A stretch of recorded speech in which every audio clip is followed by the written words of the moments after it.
Hello students, आज हम पढ़ेंगे आपके क्लास 10th के सिविक्स का लेसन पावर शेयरिंग और उसके कुछ क्वेश्चंस जो कि ऑफन आपके क्वेश्चंस पूछे जाते हैं एग्जाम्स में। तो उसमें से पहला क्वेश्चन है, what was the ethnic composition of people of Belgium. Belgium के लोगों का एथनिक कॉम्पोजिशन क्या था? Ethnic composition of Belgium is very complex. 59% of Dutch speaking people lived in Flemish region, 40% in the Wallonia region, 1% of Belgians spoke German. In the capital of city of Brussels, ये case बिल्कुल उल्टा था. मतलब कि अगर हम पूरा देश देखें, जैसे आपकी कन्वीनियंस के लिए मैंने उसको यहाँ पे ड्रॉ करा है कि अगर हमने पूरी कंट्री को दो रीजन्स में डिवाइड कर दिया हमारी बेल्जियम को, तो ये ऊपर वाला रीजन है, ये फ्लेमिश रीजन है. यहाँ पे 59% लोग जो रहते हैं वो क्या बोलते हैं? वो डच बोलते हैं. जो नीचे वाला ऑरेंज वाला है ये विलोनिया है, और यहाँ पे फ्रेंच स्पीकिंग लोग हैं 40% है. मतलब अगर हम कंट्री को देखें, पूरी कंट्री को देखें, तो इधर जो है डिवीजन ऐसा है कि डच बोलने वाले ज़्यादा हैं ओवरऑल कंट्री में, और 40% लोग फ्रेंच हैं. यानी कि अगर चाहें तो सुप्रीमेसी जता सकते हैं ये डच स्पीकिंग लोग. लेकिन यही केस उल्टा हो जाता है जब हम यहाँ इस देश की राजधानी को देखते हैं जो कि ब्रसल्स है. ब्रसल में 80% लोग फ्रेंच बोलते हैं और 20% लोग डच बोलते हैं. तो ये एक बहुत ही कॉम्प्लेक्स सिचुएशन थी जो कि बेल्जियम में थी, और जो कि बहुत ज़्यादा केस बढ़ सकता था किसी भी तरह के कॉन्फ्लिक्ट का. लेकिन इन्होंने पावर को इतने अच्छे तरीके से शेयर किया कि ये एक एग्जाम्पल बन गया पूरी दुनिया के लिए कि power sharing is the true spirit of democracy. तो इसको हम एक बार फिर से पढ़ लेते हैं. Ethnic composition of Belgium is very complex. 59% of Dutch speaking people lived in Flemish region, 40% speaking people lived in Wallonia, 1% of Belgians spoke German. In the capital city of Brussels, 80% people spoke French, 20% German. Although less in number, but French-speaking people were rich and powerful. ठीक है, यहाँ पर जो लोग रहते थे, जो French बोलते थे, वो ज़्यादातर अमीर थे और बहुत पावरफुल थे. तो ये टेंशन होने लगी थी फ्रेंच और डच कम्युनिटीज़ के बीच में. तो ये जो पावर शेयरिंग के अगले लेसन्स में हम लोग पढ़ेंगे कि किस तरीके से ये सॉल्व हुई. लेकिन अगर एथनिक कॉम्पोजिशन पूछा जाए आपसे तो ये आपका कंप्लीट आंसर है. अब now we come to the next question. अब हम पूछेंगे कि अगर एथनिक कॉम्पोजिशन, इसमें क्वेश्चन ऐसे भी हो सकता है कि एथनिक कॉम्पोजिशन श्रीलंका का क्या था, या फिर एथनिक डाइवर्सिटी श्रीलंका क्या थी. तो आंसर यही रहेगा. Major group of Sri Lanka were Sinhala speakers. Sinhala speaker कितने थे? 74%, और तमिल स्पीकर्स थे 18%. अब इसमें ये भी बता रखा है कि जो तमिल स्पीकर्स थे वो भी आगे दो प्रकार के थे. एक तो जो श्रीलंकन तमिल थे जो कि वहीं पे रहते थे, उनके जो फोर फादर्स थे वहीं के थे. दूसरे थे इंडियन तामिल्स. इंडियन तामिल्स वो थे जो कि कॉलोनियल टाइम पे ब्रिटिशर्स उनको लेके गए थे एज प्लांटेशन वर्कर्स, और वो वहीं पे रहने लगे थे.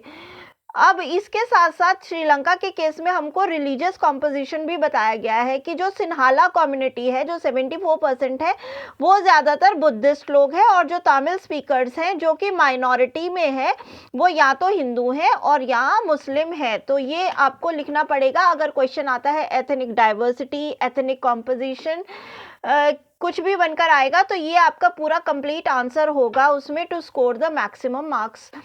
अब next question is, what do you understand by the horizontal form of power sharing. Horizontal क्या होता है? हॉरिजॉन्टल का मतलब होता है एक ऐसी लाइन जिसमें सब बराबर हो. जैसे ये हॉरिजॉन्टल लाइन है, ठीक है.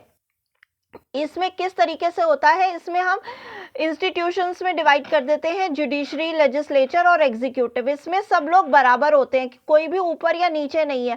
हर कोई एक दूसरे की पावर को विजुअलाइज कर सकता है और उसे क्वेश्चन कर सकता है. जैसे एक जो इंस्टीट्यूशन है वो लॉ बनाएगा, दूसरा उसको एग्जीक्यूट करेगा, और अगर लॉ ढंग से एग्जीक्यूट नहीं होते हैं तो जुडिशरी फिर उस पर एक्शन ले सकती है.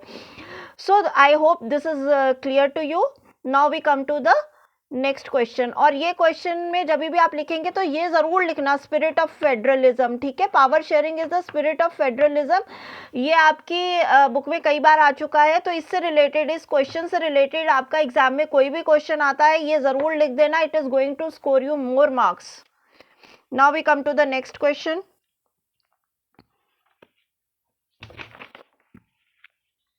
Question number 4, explain the vertical. अभी इससे पहले हमने पढ़ा हॉरिजॉन्टल, अब अगर हम देखते हैं वर्टिकल। वर्टिकली मैंने ऊपर नीचे किस तरीके से डिवाइडेड होती हैं। तो इसमें जैसे इंडिया में हम लोग डिवाइडेड है, सेंट्रल गवर्नमेंट है, स्टेट गवर्नमेंट है, बस वही वाला सिस्टम होता है जिसमें पावर जो है वो ऊपर नीचे के लेवल्स में भी डिवाइडेड होती है। जैसे कि सेंट्रल गवर्नमेंट पूरी देश के बारे में वो कुछ भी लॉज बनाने हो, देखना हो, या उसमें कोई भी आपको डिसीजंस लेने हो तो ले सकते हो। फिर स्टेट गवर्नमेंट अपने पूरी स्टेट के रिलेटेड कोई भी अगर उसको डिसीजन लेना हो तो ले सकती है। फिर उससे लोकल लेवल पे आ जाते हैं, या तो म्यूनिसिपैलिटी या तो panchayat, depending upon the number of population in the area. अब इस वाले आंसर में भी मैंने आपको ये बताया है कि ये जो हमारा कीवर्ड है हमको नंबर दिलवाएगा, जरूर लिखना है। Power sharing is the spirit of federalism. Okay, now we come to the next question. What was the factors for the alienation of Sri Lankan Tamils, how it affects the country? अब मैंने इसमें 2-3 words और लिख दिए हैं, ये घुमा फिरा के आएगा आंसर, तो आपको समझ जाना कि आंसर यही रहेगा। फैक्टर्स की जगह वो रीजंस भी लिख सकते हैं, एलियनेशन की जगह वर्ड सेपरेशन या आइसोलेशन भी डाला जा सकता है, तो आपको कंफ्यूज नहीं होना है, आंसर यही रहेगा। आंसर है Sri Lankan Tamils felt alienated because in 1956 an act was passed to recognize Sinhala as the only official language. Only official language would be Sinhalas. Sinhala speakers got like better opportunity in the government jobs, in the universities and everywhere else. So you know obviously the Tamil people will feel कि भाई हमको तो कुछ मिल ही नहीं रहा है, ना तो सरकार हमें कोई अपॉर्चुनिटी दे रही है, हम लोग वैसे भी माइनॉरिटी में हैं, तो प्रोटेक्शन की जरूरत किसको है, जो माइनॉरिटी में है या मेजॉरिटी में? मेजॉरिटी में जो लोग थे उनको फेवर कर रही थी जो वहां की सरकार थी, और ये याद रखना कि ये डेमोक्रेटिकली चोजन गवर्नमेंट थी। Protection of the Buddhism religion, Buddhism लोग वहां पे ज्यादा थे, लेकिन फिर भी वहां की सरकार बुद्धिस्ट लोगों को ही प्रोटेक्ट कर रही थी।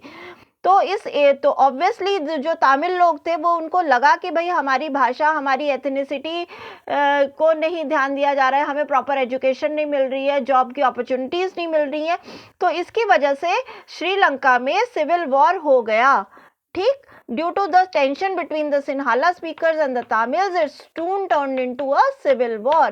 तो ये किस में आएगा? इफेक्ट्स में, कि इसका क्या इफेक्ट हुआ जब आपने पावर को बराबर बराबर से शेयर नहीं किया, एक ही कम्युनिटी को आप ज्यादा फैसिलिटीज देते गए, तो उसका क्या क्या नुकसान हुआ, ये हमने देखा श्रीलंका के केस में। Now we come to the next question.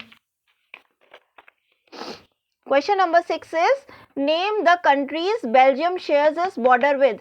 ये इंपॉर्टेंट क्वेश्चन है, बहुत बार पूछा जाता है कि बेल्जियम अपना बॉर्डर किस किस कंट्री के साथ शेयर करता है।